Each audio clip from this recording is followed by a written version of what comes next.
आज की इस चुनावी कार्यालय के उद्घाटन के उपलक्ष्य में ये मीटिंग इसकी सदारत कर रहे हमारी पार्टी के सदर जनाब सोमपाल सिंह जी, जोया के पूर्व चेयरमैन यामीन साहब, ओमकार सिंह जी, महेश कुमार जी, फरमान खान जी, फरहान खान जी, इजहार जाफरी साहब, ओमकार सिंह जी, राजपाल सिंह जी, गौतम जी, राजीव सागर जी, इंद्रपाल जी, करम सिंह जी, डॉक्टर जफर साहब, हमारे साथ आए जिला पंचायत के मेंबर अनीसुर रहमान साहब, दूसरे जिला पंचायत के मेंबर निरंजन सिंह जी, हमारे एब्सेंस में यहाँ पर काम देखते हैं हमारा नासिर फारूकी जी, यहाँ के प्रत्याशी नवेद साहब के वालिद साहब अयाज साहब और आप सबके हरदिल अजीज मेरे नौजवान साथी बीएसपी के अमरोहा विधानसभा क्षेत्र से प्रत्याशी नवेद अयाज साहब, बुजुर्गों और मेरे नौजवान साथियों, मैं देख रहा हूं यहाँ पर ये कोई चुनावी सभा तो नहीं है, ये तो नवेद अयाज साहब का की जो कोर टीम है, जो कार्यकर्ता है, जिन्होंने ये अहद किया है कि हमें अमरोहा के अंदर एक नौजवान को मौका देना है, वो लोग यहाँ मौजूद हैं। साथियों, जब मैं चुनाव लड़ने आया था तो शुरू में मुझे भी सीरियस नहीं लिया था किसी ने। कई कमेंट्स डायरेक्ट इनडायरेक्ट मेरे कानों में आए थे कि यहां जाने कितने आए और कितने चले गए। मैंने आवाम से डायरेक्ट संपर्क किया। मैं गठबंधन का उम्मीदवार था, उस वक्त बहुजन समाज पार्टी, समाजवादी पार्टी और राष्ट्रीय लोकदल का अलायंस था, लेकिन मैंने डायरेक्ट जनता से संपर्क किया और मैंने एक ही वादा किया था कि अगर आप मुझे अपना आशीर्वाद देकर के भेजेंगे तो मेरा एक कदम पार्लियामेंट के अंदर होगा और दूसरा कदम अमरोहा की सरजमीन पर होगा। लगभग 2.5 साल का मेरा कार्यकाल, जिसमें 2 साल तो कोरोना में निकल गया, लेकिन उसके बावजूद कोई दिन ऐसा खाली नहीं गया अगर पार्लियामेंट चल रही है कि अमरोहा लोकसभा क्षेत्र का नाम हिंदुस्तान की पार्लियामेंट के अंदर ना गूंजा। मैंने एक दिन मजाक में कहा कि देश के प्रधानमंत्री कहते हैं कि पिछले 70 साल का हिसाब, मैं कहता हूं कि अमरोहा लोकसभा क्षेत्र का पिछले 70 साल का इतिहास उठा के देख लीजिए और मेरा 2.5 साल का देख लीजिए कि अमरोहा लोकसभा क्षेत्र का नाम पार्लियामेंट के रिकॉर्ड में इस 2.5 साल में ज्यादा आया या पिछले 70 साल। और हम लोग मिली जुली संस्कृति वाले लोग हैं। हम सब समाज की बात करते हैं, हिंदू, मुस्लिम, सिख, ईसाई, बौद्ध, जैन, पारसी, सभी मजहब के लोगों ने मिलकर के इस मुल्क का ताना बाना बुना है। जब उस ताने बाने को तोड़ने की साजिश होती है तो आपका ये जनप्रतिनिधि पार्लियामेंट के अंदर सरकार को और उन फांसीवादी ताकतों को आईना दिखाने का काम करता है।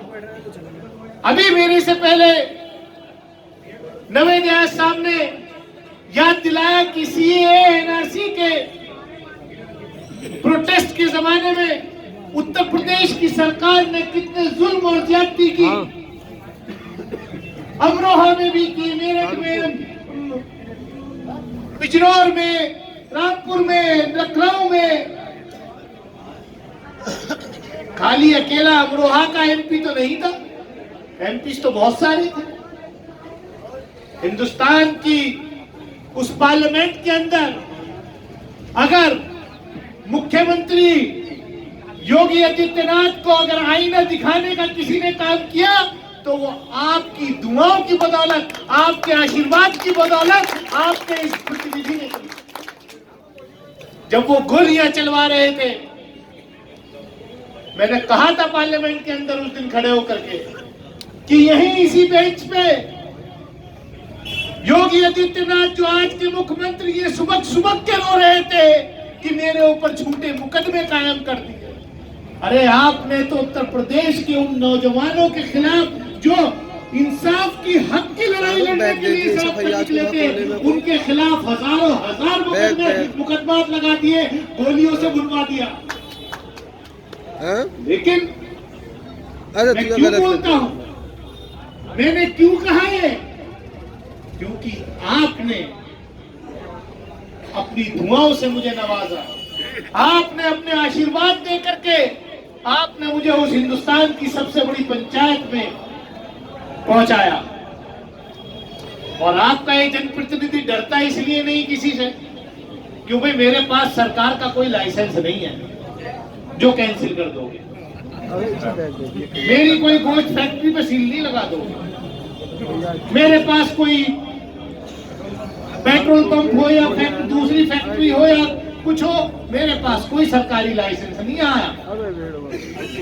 एक लाइसेंस है बस, वो भी मैं मतलब बड़ी जिम्मेदारी से कह रहा हूँ इस बात को। मैंने पार्लियामेंट में कही है, मेरे पास खाली एक वेपन का लाइसेंस जरूर है, वो सरकार कैंसिल नहीं कर सकती क्योंकि वो उसी का कैंसिल कर सकती है जो कोई गलत धंधा करता हो या कहीं कोई लॉ एंड ऑर्डर में रास्ते में आता हो। तो हम तो लॉ एंड ऑर्डर इंप्लीमेंट करने वाले हैं, तो इसलिए डर की कोई जरूरत नहीं।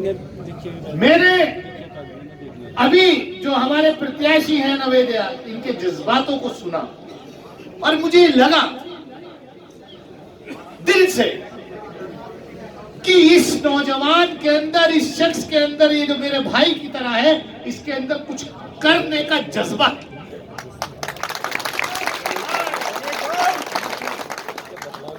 और इस जज्बे को अगर अमरोहा की जनता लब्बैक कहेगी तो जरूर अमरोहा की तस्वीर बदलने का काम।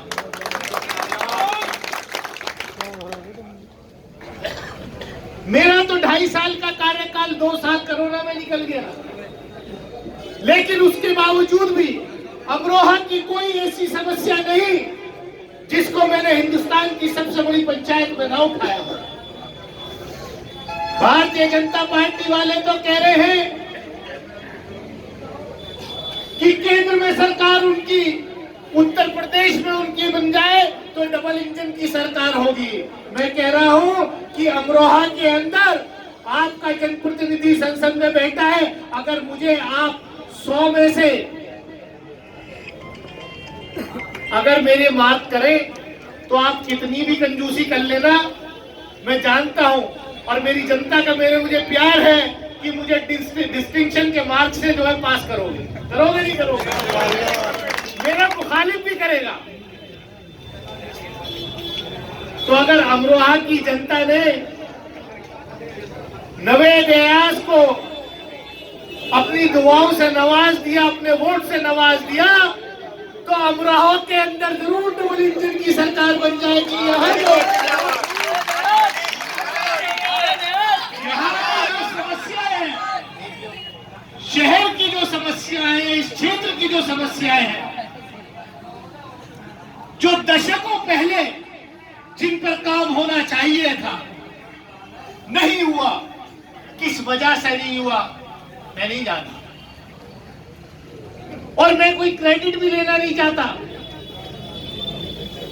लेकिन हाँ, एक समस्या जो सबसे बड़ी समस्या है, पानी भर जाता, बारिश होती है तो अमरोहा शहर के अंदर जो है घुटनों घुटनों पानी भर जाता, आदमी ऐसा लगता है कि किसी सैलाब में आ गए। जब मैं उसकी तह में पहुंचा, मैंने पूछा भी क्या है, तो मैं एक दिन, क्योंकि मेरे अंदर आदत यह है कि मैं कोई अपना स्टेटस और ईगो नहीं रखता, मैं जनता के काम के लिए बिल्कुल मैं इस प्रोटोकॉल को अलग रख देता हूं कि तुम मेंबर पार्लियामेंट हो या आम आदमी, और समस्या का समाधान डॉक्टर इलाज जब करता है जब उसकी डायग्नोज अच्छी तरीके से करा लेता है। तो मुझे पता चला जब मैंने पूछा भी पानी क्यों भरता है भाई, इसका इलाज। एक दिन मैं जिला विकास निगरानी समिति की बैठक ले रहा था, तो मैंने पूछा वहां जिलाधिकारी और सारे अधिकारियों से भी क्या है, बोले साहब इसका इलाज तो अभी पता ही नहीं है हमें, क्योंकि अभी तो हमने इसकी जांच ही नहीं कराई। जब तक जांच नहीं होगी तो डॉक्टर दवाई क्या लिखेगा। मुझे ताज्जुब हुआ इस बात का कि अमरोहा इतना हिस्टोरिकल शहर, उसका आज तक सर्वे ही नहीं हुआ। अमरोहा शहर का नगर पालिका के पास सर्वे ही नहीं है, कोई पानी निकासी का प्लान ही नहीं है, तो भैया इलाज कहां से करोगे। मैंने उसी दिन कहा भी इसके लिए आप कंसल्टेंट हायर करो। कंसल्टेंट हायर हुआ, अलीगढ़ मुस्लिम यूनिवर्सिटी से वहां की एक्सपर्ट टीम आई। मैंने लखनऊ में बड़े अधिकारियों को बात करी, केंद्र सरकार में अधिकारियों को बात करी कि मेरे शहर की ये समस्या है। केंद्र के जो अर्बन डेवलपमेंट शहरी विकास मंत्री हैं हरदीप पुरी, मैंने उनसे बात, बोले साहब कुछ कागज में तो लाओ। अब ना सर्वे है ना डीपीआर है। अब हमने बुलाया, एएमयू से एक्सपर्ट टीम आई, उन्होंने कुछ बताया कि साहब इसकी प्लानिंग के लिए ये करना पड़ेगा, इसका खर्चा करीब 40 लाख रुपए खर्चा होगा। मैंने कहा साहब मेरी सांसद निधि से ले लो। पता चला वो जब डीएम ने कहा कि साहब ये तो रूल में ही नहीं है, आप सांसद निधि से जो है ना तो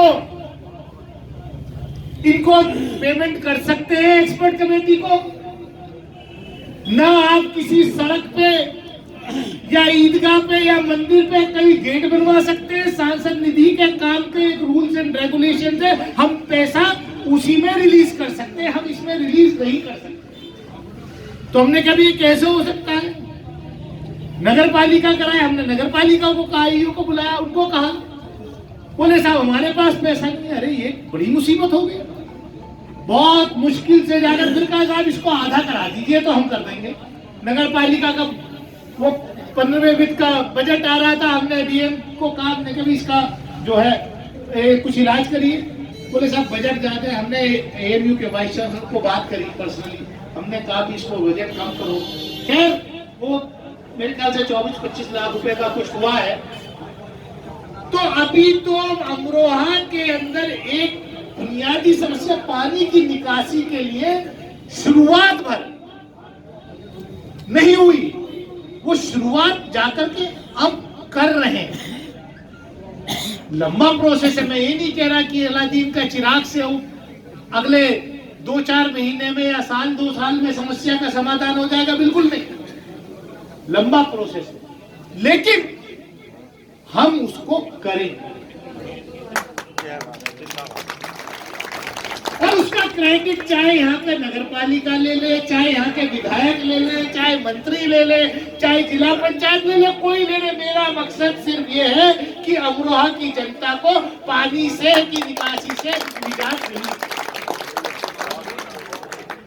मुझे क्रेडिट लेने की बिल्कुल जरूरत नहीं। हाँ एक चीज जरूर है कि अगर नवेद व्यास जैसा नौजवान जुझारू जनप्रतिनिधि यहाँ चुन करके आ जाएगा तो मुझे काम करने में, मैं जानता हूं इनको भी कोई ईगो नहीं रहती, जनता के काम के लिए निकल जाते हैं। मैंने देखा कि किस तरीके से जब यहाँ CAA NRC के टाइम में यहाँ पर हंगामा हो रहा था, पुलिस प्रशासन ज्यादती कर रहा था, तो मेरे को टेलीफोन पे लगातार संपर्क में और मैंने गाइड भी किया।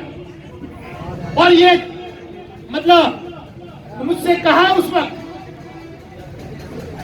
और मुझे फक्र है इस बात का कि हम यहाँ पर पड़ोस के जिलों में जितनी जातियां हुई, जाने भी गई, कम से कम इतना भरम यहाँ की सरकार और प्रशासन को था कि इनका भी कोई खैर खा हिंदुस्तान की पार्लियामेंट में बैठा है, अगर कोई गलती करोगे तो छोड़ने वाला नहीं है।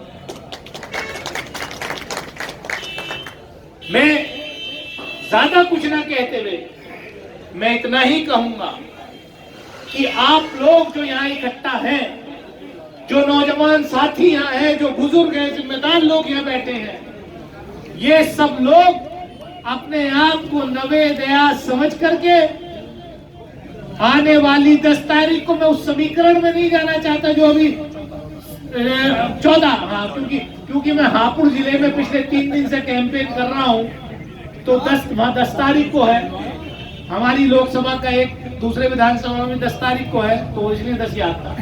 यहाँ तो 14 तारीख को है। मैं बहुत अच्छे अंदाज में नवेद साहब ने समझाया कि यहाँ की विधानसभा का समीकरण क्या है। अगर आप उसको समझ लेंगे तो अमरोहा से एक काबिल नौजवान हमारी पार्टी का जो प्रत्याशी है नवेद दयाल, उनको जिता करके आप आने वाली 14 तारीख को हाथी के निशान के आगे वाला बटन दबाइए और अमरोहा के अंदर एक नई रोशनी फूकने का काम करिए। नवेद दयाल को जिता करके भेजिए। मैं इन्हीं अल्फाजों के साथ अपनी बात खत्म करता हूँ। बहुत बहुत शुक्रिया। ये करते हैं कि हम इधर आते हैं, ना वैसे आप इधर आ जाओ।